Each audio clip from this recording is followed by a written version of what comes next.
Hey guys, Winter Chaos here with another video for you guys. Today I want to talk about some of the things that the Chargers have done in the last couple of days, along with other teams. I'm not going to name too much teams, just a couple players.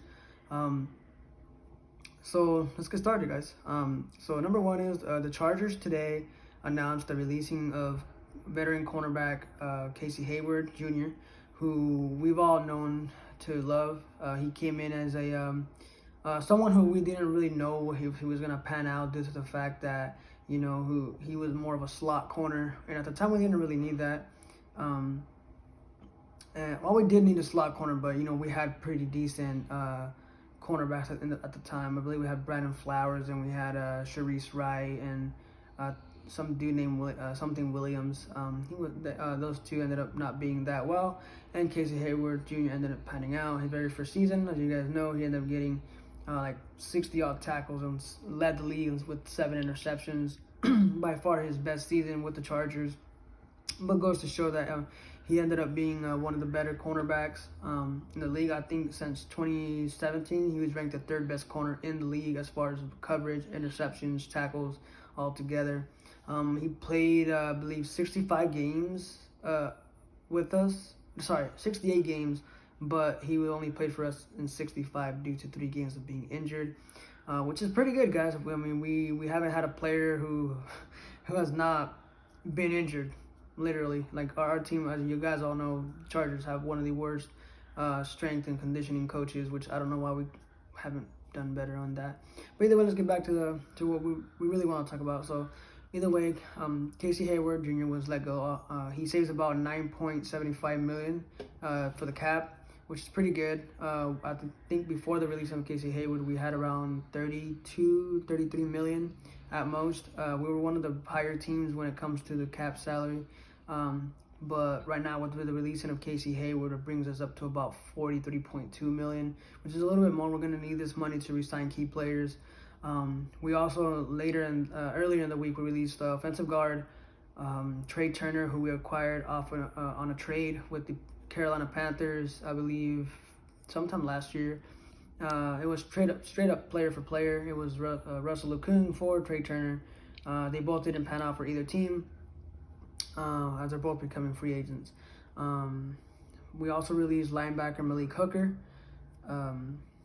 Malik Hooker. Yeah, sorry, not Malik Hooker. I'm sorry, Malik Jefferson.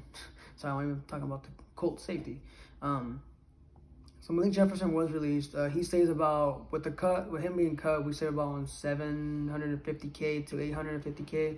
Not a lot, but still, saves us a couple of thousands of dollars. But as far as what we should get is, we need offensive linemen, we need receivers, and now we need a cornerback and defensive lineman. So we're going into this new transition as a team that is rebuilding. Not a whole team rebuild, just more of a position rebuild. We should definitely try to get a cornerback now that Hayward's gone. Makes me think that the Chargers are possibly going to try for another first-round pick or maybe even more picks. If anything, we may trade down depending if our guy that we want is gone in the draft. Or even maybe we even trade with somebody we got a couple people who are gonna be in a free agency who me myself as a fan of the Chargers are looking forward to see if Tom Telesco, our general manager, can get. One of those big names is offensive guard Joe Thuney. The Patriots have announced he's not coming back. Same thing with center what's his name, Mark Andrews. He's not gonna be coming back either. David Andrews. I'm sorry, I'm talking about the tight end from the Ravens. So that center's not going to be coming back, along with the Chiefs, who have said they're not bringing back their right tackle, Mitchell Schwartz, and their left tackle, Eric Fisher, who are both Pro Bowlers in their own right. Very good offensive tackles. The only thing is that they're up there in age. So I think what the Chargers should do is they need to draft someone young, but also get someone in free agency that can bring him up. Because Brian Bulaga, who we got last year in the free agency, didn't really pan out. He only played about 6-7 games healthy. He was always injured. So when he did play though, he was very, very consistent as a player on the outside.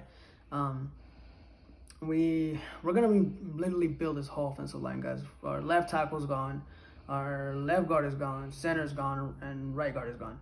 So the only guy we really have from last year is Brian Balaga, who's under a 3-year contract for $33 million. So roughly around $11 million dollars. Now, if we choose to, we could let go of Brian Balaga, and we would save about $10.5 million. But I don't see why we would release him.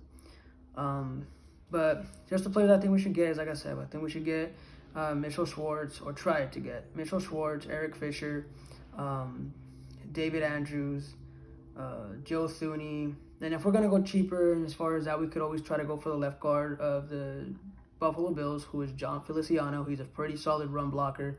I believe this team is going to transition from a running team to an all-passing team. Anthony Lynn, our former head coach, he was more of a run type of guy. Didn't work last season.